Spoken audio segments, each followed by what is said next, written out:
Hello friends, welcome back on your own YouTube channel Coachify Classes. Today we will discuss about polynomial जिसका first lecture में पढ़ा था introduction. और अब आज सॉल्व करेंगे उसके क्वेश्चन। देखिए, सबसे पहले क्वेश्चन है which of the following expression are polynomial in one variable and which or not, state the reason for your answer. ठीक है जी। बताना है कि जो भी फॉलोइंग एक्सप्रेशन दे रखी हैं पॉलिनोमियल्स की, उनमें वन वेरिएबल है कि नहीं है। अगर है तो उसका आंसर स्टेट मतलब उसका रीज़न भी बताइए। तो उसका ये होगा, सबसे पहले देखिए 4x² - 3x + 7 लिखा है फर्स्ट पार्ट। तो इसमें आपको वेरिएबल्स कौन से होते हैं आपको मैंने लास्ट लेक्चर में बताया था। जिसने नहीं देखा, इसकी डिस्क्रिप्शन में लिंक मिल जाएगा, प्लीज़ वहाँ पे विजिट करिए और बेसिक सीख लीजिए, आपको अच्छे से पॉलिनोमियल समझ में आ जाएगा। तो ये यहाँ पे आपको वेरिएबल दिख रहा होगा, ये वेरिएबल होता है। ठीक है जी, ये वेरिएबल्स हैं और ये वाले कांस्टेंट हैं। ठीक है जी, जिस पे एरो डाला मैंने ये कांस्टेंट है, जो नंबर्स होते हैं वो कांस्टेंट, बाकी अल्फ़ाबेट्स जो होते हैं वेरिएबल्स होते हैं, आप सबको पता ही है जिन्होंने वीडियो देखा है लास्ट।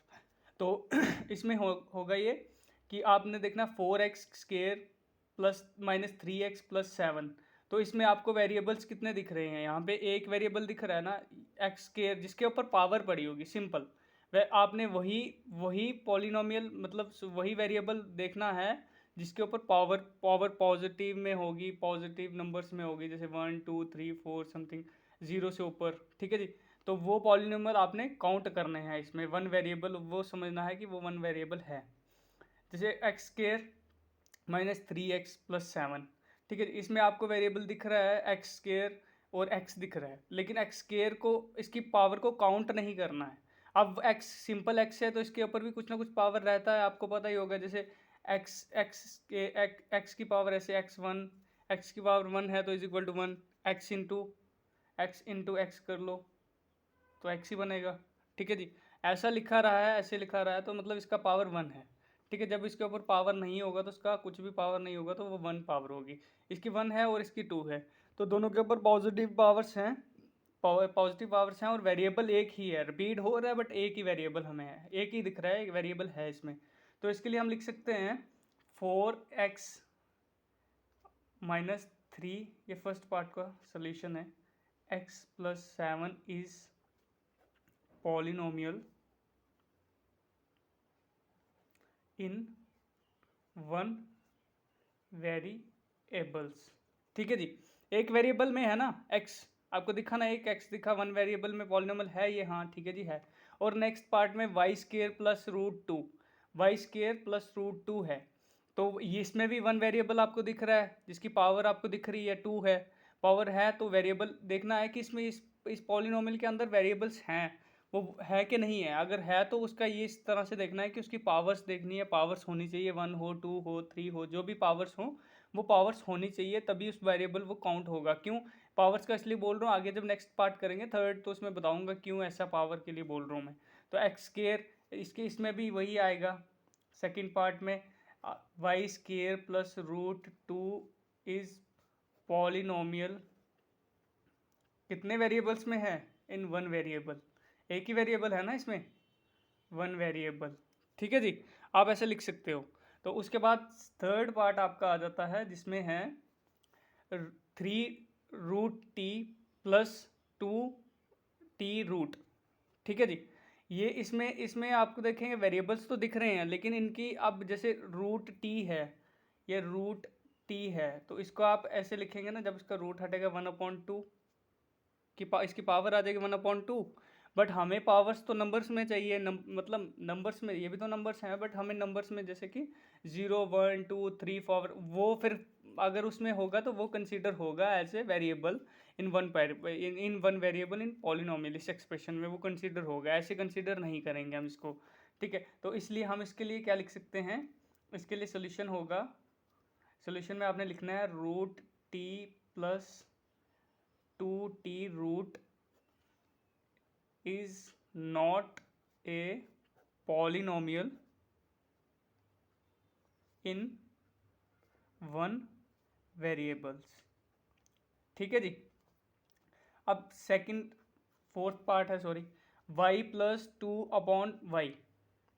ठीक है, तो अगर ऐसे इसमें इसमें करेंगे तो इसमें ये होगा, कि और ना एक चीज़ मैंने आपको बताई, वो इसमें क्या होना चाहिए, power will be in whole numbers. Power whole numbers में होनी चाहिए। होल नंबर्स आपको पता ही है 1 2 3 4, तो इसकी होल नंबर में थी, इसकी होल नंबर में थी, तो ये 1 1 वेरिएबल मिल गया। और इसकी तो है y+2/y, इसकी होल नंबर में है, बट ये वाला नहीं चल सकता। क्यों?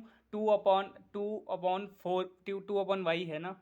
तो अगर सिंपल यहाँ पे 2y लिखा रहता तो उसकी पावर हम 1 कंसिडर करके 1 वेरिएबल चला लेते, लेकिन ये अपॉन की फॉर्म में है, तो इसका आएगा सोल्यूशन, इसका आएगा y+2/y इज नॉट ए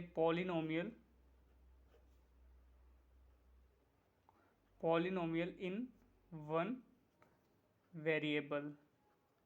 ठीक है फ्रेंड्स। तो लास्ट आपका रहता है, जिसमें लास्ट फिफ्थ पार्ट में है आपका x की पावर 10 बताई है, और plus y square sorry y³ plus t की पावर 15 बताई है, 50 सॉरी 15 नहीं 50 बताई हुई है। तो इसमें क्या होगा, इसमें आपको वेरिएबल्स कितने दिख रहे हैं, यहाँ पे तो थोड़ा गड़बड़ हो गया, क्योंकि पहले में हमें एक एक वेरिएबल दिख रहा था, और हमने बताना भी यही है कि क्वेश्चन में 1 वेरिएबल है कि नहीं है। तो इसमें आपको 3 वेरिएबल्स दिख रहे हैं, x y t। तो इसके लिए क्या होगा, इसका सोल्यूशन ये होगा कि x की power 10 plus y³ plus t की power 50 is polynomial in 3 variable. कितने वेरिएबल्स में भैया पॉलिनोमियल, कितने वेरिएबल में है? 3 वेरिएबल्स में। Polynomial in 3 variable x y z sorry t, but not in one variables, not in one variable. ठीक है, ऐसे आप बता सकते हैं। ये आपको मैंने बता दिया कैसे आंसर आपने निकालना है, और आई होप समझ भी आया होगा। जिसकी पावर होल नंबर में रहेगी वही वेरिएबल कंसीडर होगा, जिसकी नहीं होगी उसके वेरिएबल कंसीडर नहीं करेंगे, उसमें हम सीधा लिखेंगे it is not a polynomial in one variable. ठीक है, तो इसमें ये था, इसमें हमें थोड़ा सा बताना भी था कि वेरिएबल देखा, आपको होल नंबर दिख रहे हैं, सबकी पावर तो होल नंबर में है, लेकिन यहाँ पे वेरिएबल 3 है, तो इसलिए हमने इसका लिख लिया इज पॉलिनोमियल इन, तो ऐसे बताना है आपने। ठीक है जी। अब नेक्स्ट क्वेश्चन है, right the coefficient of x square in each of the following. ठीक है, जो भी यहाँ पे एक्सप्रेशन दे रखी है ना, यहाँ पे जो भी इक्वेशन बनी हुई हैं, पॉलिनोमियल्स हैं ये सारे, आपको पता ही है पॉलिनोमियल्स हैं ये। वेरिएबल्स भी हैं इसमें, कांस्टेंट भी हैं, ग्रुप ऑफ टर्म्स हैं भी हैं, कुछ दिखेंगे आपको, तो वही तो पॉलिनोमियल होता है, आपको पता है। तो इसका अभी क्या करना है, जहाँ भी आपको एक्स स्क्वायर दिख रहा है ना, एक्स स्क्वायर का कोएफिशिएंट बताना है आपने। तो कोएफिशिएंट बताने के लिए आप पीछे वाली बेसिक्स वीडियो देखोगे तो वहीं से आपको समझ आ जाएगा, बट फिर भी मैं यहाँ पे वापस से समझाता हूँ। कोएफिशिएंट वो होता है जो भी वेरिएबल के साथ कांस्टेंट नंबर मल्टीप्लाई की कंडीशन में होता है, वही उसका वेरिएबल होता है, सॉरी उसी का उसका कोएफिशिएंट होता है। ठीक है जी।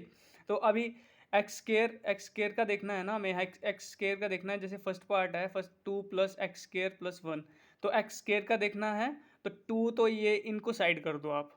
ठीक है जी, एक्स को साइड कर दो, क्योंकि एक्स का हमें बोला नहीं गया, हमें बोला गया है कि एक्स स्क्वायर का ढूंढना है। तो एक्स स्क्वायर का कोफिशिएंट ढूंढने के लिए एक्स को सबसे पहले इस एक्स को साइड में कर दो। एक्स स्क्वायर हमें ये दिख गया, इस एक्सप्रेशन में एक्स स्क्वायर दिख गया। एक्स स्क्वायर के आगे कोई नंबर नहीं है। ठीक है जी, कोई नंबर नहीं है, सिंपल एक्स स्क्वायर है। तो मैंने आपको यहाँ भी बताया था, देखिए यहाँ पे अगर मैं आपको एक अच्छी वापिस से बताऊँ थोड़ा, तो ये देखिए यहाँ पे लिखा रहा है x square is equal to one into x square. लिख सकते हैं इसको ऐसे, एक्स स्क्वायर को ऐसे लिख सकते हैं 1 इंटू एक्स स्क्वायर, तो क्या बन जाएगा, एक्स स्क्वायर ही बनेगा। ठीक है, वन एक ऐसा नंबर है जिसको आप किसी के साथ मल्टीप्लाई करते हैं तो उसकी पावर वही, उसकी वैल्यू वही रहती है, कोई चेंज नहीं होगा। ठीक है, तो इसके बाद हमें क्या करना है, यहाँ पे अभी आप अज्यूम करके चलो यहाँ पे 1 है। ठीक है, तो इसका एक्स स्क्वायर का कोफिशिएंट इस कंडीशन इस फर्स्ट पार्ट में क्या आ गया, 1। तो इसको आप लिखोगे कैसे आंसर में, अगर आपको लिखना पड़ेगा तो आप आंसर में एग्जाम में कैसे लिखेंगे, फर्स्ट पार्ट का आप लिखेंगे सीधा कोएफिशिएंट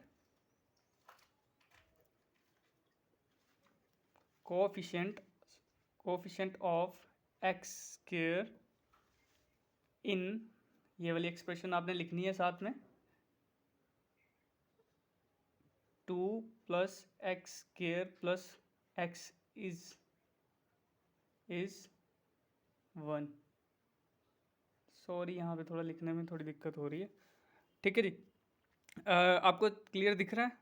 देखिए, कोफिशिएंट ऑफ एक्स स्क्वायर का कोफिशिएंट कौन सा है? 1। हमने 1 अज्यूम किया। अज्यूम करने की बात नहीं है, सिंपल आपको एक्स स्क्वायर है तो मतलब उसको 1 के साथ आप मल्टीप्लाई करते हो, मल्टीप्लाई की कंडीशन में हमें कोफिशिएंट मिलेगा ना, तो 1 के साथ मल्टीप्लाई करते हो तो उसकी वैल्यू चेंज होने नहीं वाली, वही रहेगी। तो इसका मतलब इसका कोफिशिएंट 1 हुआ। ठीक है, तो अब आपको नेक्स्ट चलना है। यहाँ पे कोई देखो प्लस का 1 है ना, तो प्लस, ये भी आपका साइंस का भी ध्यान रखिएगा प्लीज़। तो ये देखिए नेक्स्ट है आपका 2 minus x square plus x cube.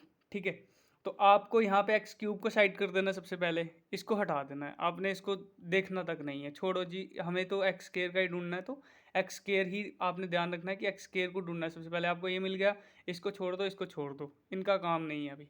ठीक है, तो एक्स स्क्वायर के ऊपर ध्यान दें, तो यहाँ पे माइनस एक्स स्क्वायर है, तो यहाँ पे प्लस प्लस एक्स स्क्वायर था, तो यहाँ पे सेम ही वही रहेगा ना, 1 एक्स स्क्वायर। इसके साथ कोई भी कोफिशिएंट मतलब कोई भी कांस्टेंट नंबर नहीं मिल दिख रहा हमें, तो हमने 1 इसका लिखना है। ठीक है, जब नहीं कुछ दिखेगा तो 1 लिखना है।